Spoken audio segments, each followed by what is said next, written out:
नमस्कार दोस्तों, स्वागत है आपका जीके लाइव क्लासेस में। यूपी ट्रिपल एससी पीटी के लिए हम लोग अंकित भाटी सर की बुक देख रहे हैं, जो कि रोजगार विथ अंकित पब्लिकेशन से है। इस कड़ी में हम लोग भारतीय इतिहास, भारतीय भूगोल कवर कर चुके हैं। तो इस वीडियो को देखने से पहले आप लोग प्ले लिस्ट में उसे जाकर देखिएगा और नीचे डिस्क्रिप्शन बॉक्स में भी इसका लिंक दिया, आप लोग जरूर देखिएगा। आज के इस चैप्टर में हम लोग देखेंगे भारतीय अर्थव्यवस्था, जो सिलेबस में दिया गया 1945 से लेकर 1951 तक, उसे कवर करेंगे हम लोग एमसीक्यू के फॉर्मेट में। सभी क्वेश्चन एक साथ यहाँ पर दिए गए हैं। तो चलिए शुरू करते हैं। आपका जो पहला क्वेश्चन दिया गया है भारत में सार्वजनिक क्षेत्रों के कार्य के संदर्भ में निम्नलिखित में से कौन सा कथन सही है। तो इस हिसाब से आपके ऑप्शन के हिसाब से सार्वजनिक उपयोगों के संसाधन प्रदान करना, ये भी सही है आपका। सामाजिक और आर्थिक ऊपरी पूंजी का निर्माण, ये भी सही है आपका। संतुलित क्षेत्रीय विकास सुनिश्चित करना, ये भी सही है। और समतावादी लक्ष्यों को आगे बढ़ाना, ये भी सही है। तो ऑप्शन नंबर डी सही हो जाएगा, यानी चारों सी सही हो जाएगा, चारों ऑप्शन सही है। नेक्स्ट क्वेश्चन पे आते हैं। सार्वजनिक निजी भागीदारी यानी पीपीपी, पब्लिक प्राइवेट पार्टनरशिप पर आधारित अवसंरचना विकास में पुनर्लोकन तथा परिष्करण हेतु गठित समिति का अध्यक्ष कौन थे। तो ये थे विजय केलकर। ऑप्शन नंबर बी सही है। अगले क्वेश्चन पर आते हैं। निम्नलिखित में से किस क्रांति ने तिलहनों को उत्पादन में वृद्धि उत्पन्न किया। तो कौन सी क्रांति थी आपका, पीली क्रांति। ऑप्शन नंबर डी सही है। अगले क्वेश्चन पे आते हैं। हरित क्रांति से भारत में कौन से राज्य सर्वाधिक लाभान्वित हुए। तो हरित क्रांति में सबसे ज़्यादा लाभान्वित होने वाले राज्य कौन थे। पंजाब, हरियाणा, पश्चिम बंगाल और Uttar Pradesh. Option number C सही है। पंजाब, हरियाणा, पश्चिम बंगाल, उत्तर प्रदेश, पश्चिमी उत्तर प्रदेश, 3 राज्य। अगले क्वेश्चन पे आते हैं। दिए गए कूट की सहायता से हरित क्रांति के घटक चुनिए। तो हरित क्रांति घटक इसमें कौन से हैं। पहला आपका सिंचाई हो जाएगा और दूसरा हो जाएगा उच्च उत्पादन देने वाले किस्म के बीज। तो ऑप्शन नंबर ए सही है, यानी पहला और दूसरा सही है, बाकी तीसरा चौथा गलत है। तो एक बार वीडियो में आगे बढ़ने से पहले चैनल को आप लोग प्लीज़ सब्सक्राइब कीजिएगा और वीडियो को पूरा वॉच कीजिएगा और जो भी फीडबैक हो हमें जरूर दीजिएगा। अगले क्वेश्चन पर आते हैं। भारत की पंचवर्षीय योजना प्रणाली को रूस से अपनाया गया था। उस रूसी नेता का नाम है जिसने पहली बार रूस में पंचवर्षीय योजना के दृष्टिकोण लागू किया। तो कौन से थे। जोसेफ स्टालिन थे, जिन्होंने पंचवर्षीय योजना की अवधारणा दी थी। ऑप्शन नंबर बी सही है। अगले क्वेश्चन पर आते हैं। वर्तमान में भारत में कौन सी पंचवर्षीय योजना लागू है। तो 12वीं पंचवर्षीय योजना लागू है। आप जानते हैं योजना आयोग के हटाकर जब से नीति आयोग आ गया तब से पंचवर्षीय योजना का ज़्यादातर महत्व नहीं है, लेकिन 12वीं पंचवर्षीय योजना चल रही है। अगले क्वेश्चन पर आते हैं। भारत की 12वीं पंचवर्षीय योजना का मुख्य उद्देश्य क्या था। तो आपका तेज, सतत और अधिक समृद्धि विकास। ऑप्शन नंबर डी सही है। अगला क्वेश्चन देखते हैं। गरीबी हटाओ का नारा किस पंचवर्षीय योजना काल में दिया गया था। तो गरीबी हटाओ का नारा आपके 5वीं पंचवर्षीय योजना में दिया गया था, इंदिरा गांधी जी ने दी थी। ऑप्शन नंबर ए सही है। अगले क्वेश्चन पर आते हैं। मिश्रित अर्थव्यवस्था से तात्पर्य क्या है। तो मिश्रित अर्थव्यवस्था आपका सार्वजनिक और निजी क्षेत्र का सह अस्तित्व, यानी दोनों का साथ साथ विकास। ऑप्शन नंबर बी सही है। नेक्स्ट क्वेश्चन देखते हैं। निम्नलिखित में से कौन सा भारतीय अर्थव्यवस्था का प्रमुख लक्षण है। तो भारतीय अर्थव्यवस्था कैसी है आपकी, मिश्रित अर्थव्यवस्था। ऑप्शन नंबर सी सही, यानी पीपीपी मॉडल पर आधारित है। अगला क्वेश्चन देखते हैं। आयात निर्यात, जिसे एक्जिम बोलते हैं, बैंक स्थापित हुआ था कब। आपका 1982 में। ऑप्शन नंबर बी सही है। अगले क्वेश्चन पर आते हैं। रिजर्व बैंक ऑफ इंडिया की स्थापना किस वर्ष हुई थी। तो हुई थी आपका 1935 में। 1935 में। ऑप्शन नंबर डी सही है। फिर 1949 में इसका राष्ट्रीयकरण हुआ था, वो अलग चीज़ है। अगले क्वेश्चन पे आते हैं। वह कौन सी प्रथम माइक्रोवित्त कंपनी है जो भारत में अगस्त 2015 में एक बैंक के रूप में परिवर्तित हो गई थी। तो कौन सा था ये आपका, बंधन बैंक था। ऑप्शन नंबर सी सही है। अगला क्वेश्चन देखते हैं। ऐसा राज्य जहां कोई क्षेत्रीय ग्रामीण बैंक नहीं है। तो आपके सिक्किम में कोई भी क्षेत्रीय ग्रामीण बैंक नहीं है। ऑप्शन नंबर ए सही है। कई बार क्वेश्चन में पूछा गया है, तो इसे ध्यान रखिएगा। नेक्स्ट क्वेश्चन देखते हैं। वाणिज्य बैंकों के दूसरे राष्ट्रीयकरण में कितने बैंकों का राष्ट्रीयकरण हुआ था। तो आपके 6 बैंकों का राष्ट्रीयकरण हुआ था। ऑप्शन नंबर सी सही है। नेक्स्ट क्वेश्चन पर आते हैं।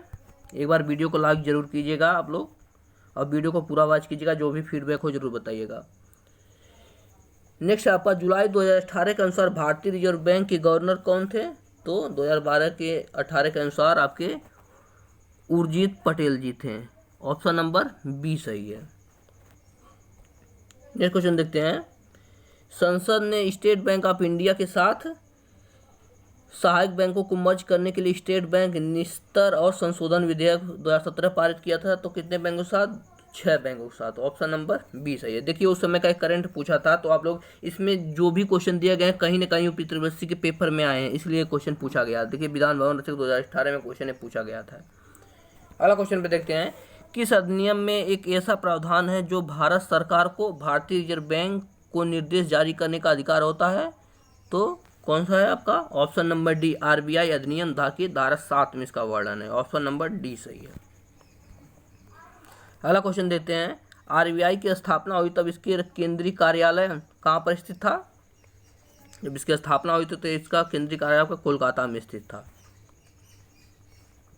नेक्स्ट क्वेश्चन देखते हैं। भारत में बैंकिंग लोकपाल के बारे में कौन सा कथन सही है? तो इसका ऑप्शन ए सही हो जाएगा। Banking Lokpal reserve bank of India द्वारा नियुक्त एक वरिष्ठ अधिकारी है जो ग्राहकों की शिकायतों का समाधान करता है। ऑप्शन नंबर ए सही है। अगले क्वेश्चन पर आते हैं। इनमें से कौन सा बैंक सार्वजनिक क्षेत्र का बैंक नहीं है? तो आपका ये है फेडरल बैंक जो है, इस सार्वजनिक क्षेत्र का बैंक नहीं है। ऑप्शन नंबर डी सही है। अगले क्वेश्चन पर आते हैं। भारत में हरित क्रांति के प्रेरता कौन थे? तो एम.एस. स्वामीनाथन जी थे। ऑप्शन नंबर सी सही है। अगला क्वेश्चन देखते हैं। निम्नलिखित में से कौन सा सुमेलित नहीं है?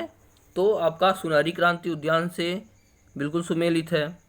श्वेत क्रांति दूध उत्पादन से भी सही है। हरित क्रांति कृषि से सही है। नीली क्रांति कुक्कुट उत्पादन से नहीं सही है। कहीं नीली क्रांति आपके मत्स्य उत्पादन से सही है। तो ऑप्शन नंबर सी जो होगा वो सही हो जाएगा, यानी ऑप्शन नंबर सी सुमेलित नहीं है।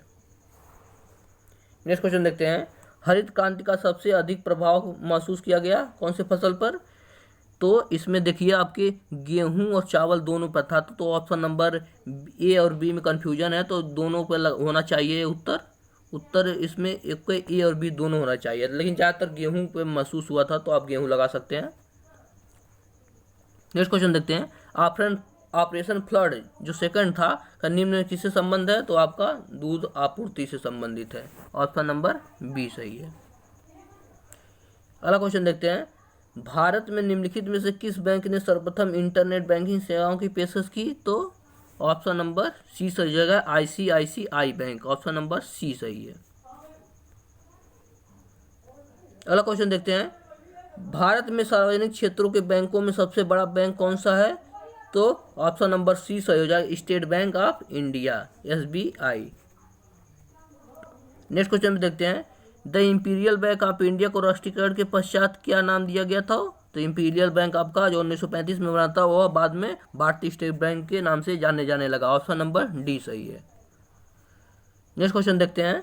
भारत में कृषि और संबंधित कार्यकलापों को निम्नलिखित किसके द्वारा सबसे अधिक उधार प्रदान किया गया? तो आपका वाणिज्यिक बैंक द्वारा। ऑप्शन नंबर बी सही है।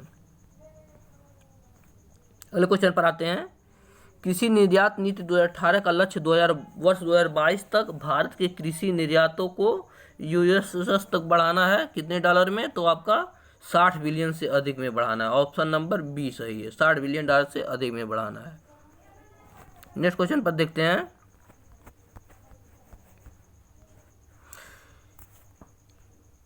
विशेष कृषि क्षेत्र स्थापित करने वाला भारत का पहला भारतीय राज्य कौन सा था? तो आपका विशेष कृषि नीति जारी करने वाला भारत का पहला राज्य आपका पंजाब था। ऑप्शन नंबर बी सही है।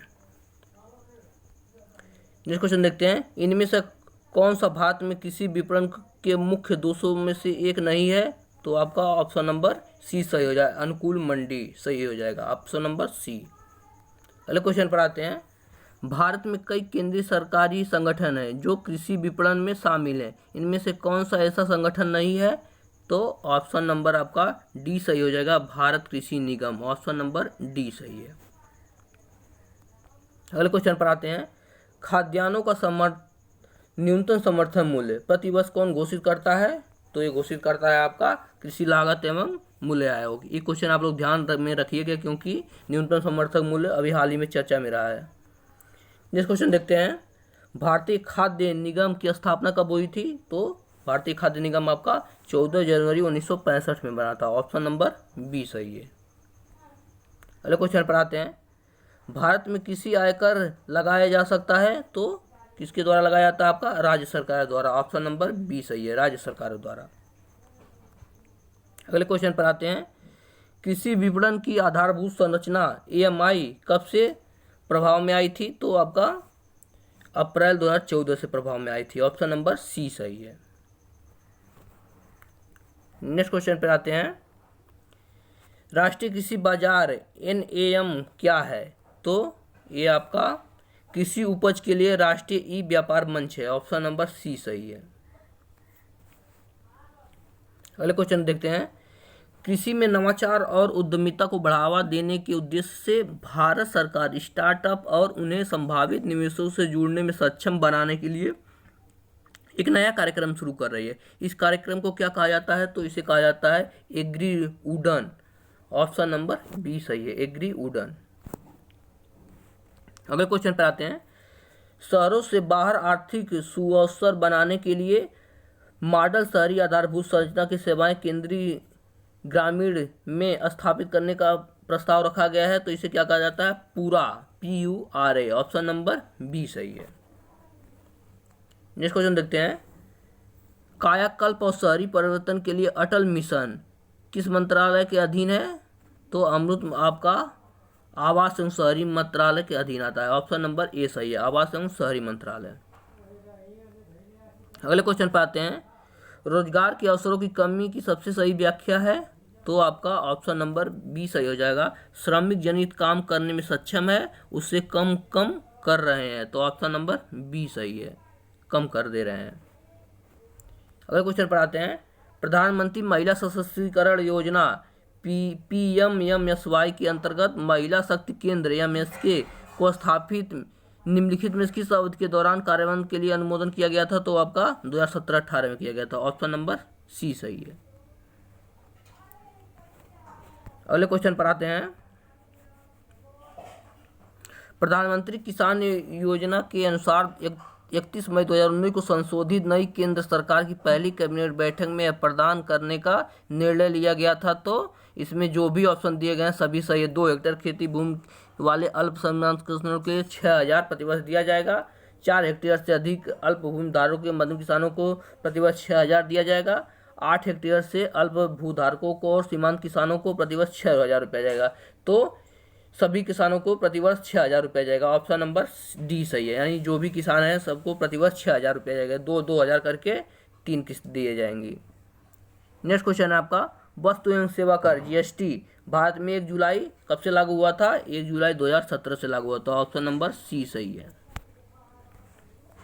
अगला क्वेश्चन देखते हैं, वस्तु एवं सेवा कर GST को कितने घटकों में विभाजित किया गया है? तो 3 घटकों में विभाजित किया गया है। ऑप्शन नंबर सी सही है।